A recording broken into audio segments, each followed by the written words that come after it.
It's 2 a.m. You're not sick, you're not in pain, you're not even that worried about anything specific. But your eyes won't close, your mind won't stop, and the more you try to force yourself to sleep, the more awake you feel.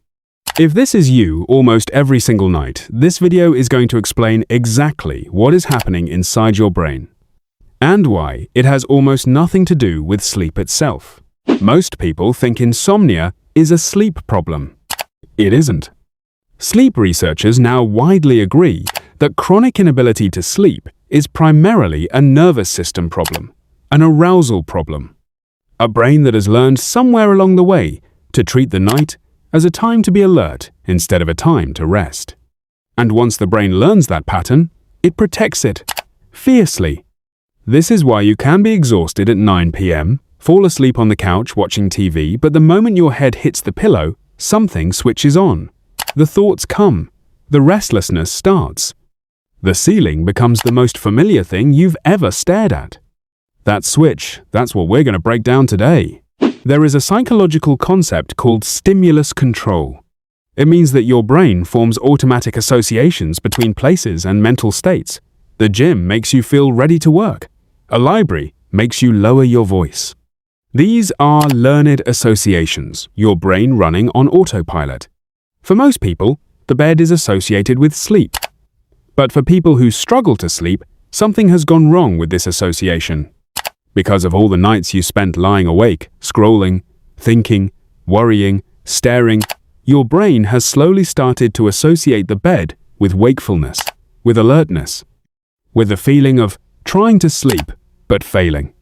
So now, the moment you lie down, your brain doesn't shift into sleep mode, it shifts into the exact state it has practiced, night after night, wide awake, waiting, restless. You have accidentally trained your brain to wake up in bed. And the harder you try to sleep, the more you reinforce the association. Because trying to sleep is an active, alert state. And the brain notices. This is why sleep specialists often recommend something that sounds completely backwards. If you can't sleep after 20 minutes, get out of bed. Do something calm in a different room. Come back only when you feel genuinely sleepy. The goal is to rebuild the association. Bed means sleep, nothing else. Here's something that most people who can't sleep have in common, and most of them don't even realize it. Their baseline level of internal arousal is simply higher than average, even during the day. Psychologists call this hyperarousal, a state where the nervous system is running at a slightly elevated level of alertness all the time.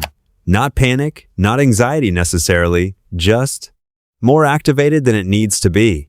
During the day, this gets masked. There are tasks, conversations, screens, movement, all of it gives the nervous system somewhere to direct that energy. But at night, when everything goes quiet and still, there is nowhere left to go. The arousal has no outlet. And a nervous system that cannot find something to focus on will create something to focus on. That is why the thoughts come at night. The worries, the replayed conversations, the random memories from years ago. Your brain isn't suddenly becoming more anxious at night. It is simply becoming more visible. The noise that was always there now has no competition. And here is the cruel irony. The more you worry about not sleeping, the more arousal you add to an already activated system. The anxiety about insomnia becomes its own fuel. Researchers call this psychophysiological insomnia, where the fear of not sleeping becomes the very reason you cannot sleep. Not everyone who can't sleep is anxious. Some people simply have a particular kind of mind. Research consistently shows that people who score high in what psychologists call cognitive arousal, meaning people who think deeply, analyze frequently, and process experiences internally, are significantly more likely to struggle with sleep. These are not broken people. These are often highly intelligent, highly empathetic, highly self-aware people. People who notice things others miss. People who feel things more fully. People who process the world more thoroughly. But that same thoroughness that makes them perceptive during the day becomes a liability at night. Because the brain does not have an off switch. A mind that is used to processing, analyzing, and reflecting does not simply stop when the lights go out.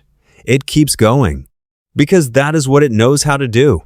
For these people, the problem is not that something is wrong with them. The problem is that their brain is doing exactly what it was built to do at exactly the wrong time. This one is less talked about, but it might be the most important. Your brain has a built-in emotional processing system. Throughout the day, experiences happen. Small frustrations, awkward moments, things that made you feel something you did not have time to fully feel. In healthy emotional processing, these get worked through gradually. But for many people, especially those who are busy, distracted, or simply not in the habit of sitting with their feelings, this processing gets deferred. And when does the deferral come due? At night, when you are finally still, when there is no distraction available, when the brain finally has space to do what it has been waiting all day to do. The conversation you had at work that left a strange feeling. The text you sent that you are still unsure about. The small sadness you pushed down at 3 p.m. because you had things to do. All of it comes back at night, not to torture you, but because your brain genuinely needs to process it, and this is the first quiet moment it has been given. For people who struggle to sleep, building a small evening ritual to process the day consciously, journaling, a short walk, even just sitting quietly for 10 minutes can dramatically reduce the amount of emotional processing the brain tries to do at 2 a.m. There is something important that is almost never talked about in sleep content.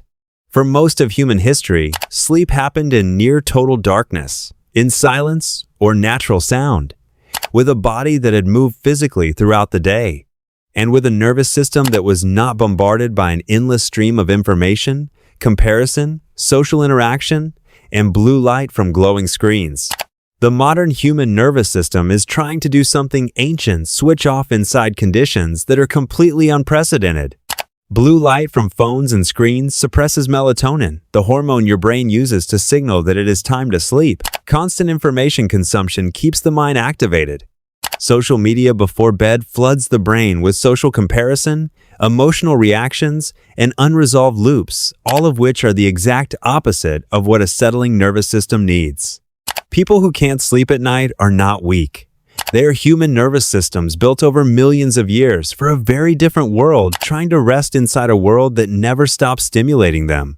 So when you put all of this together, the person who cannot sleep at night is not someone who is broken. They are someone whose brain has learned the wrong associations with the bed.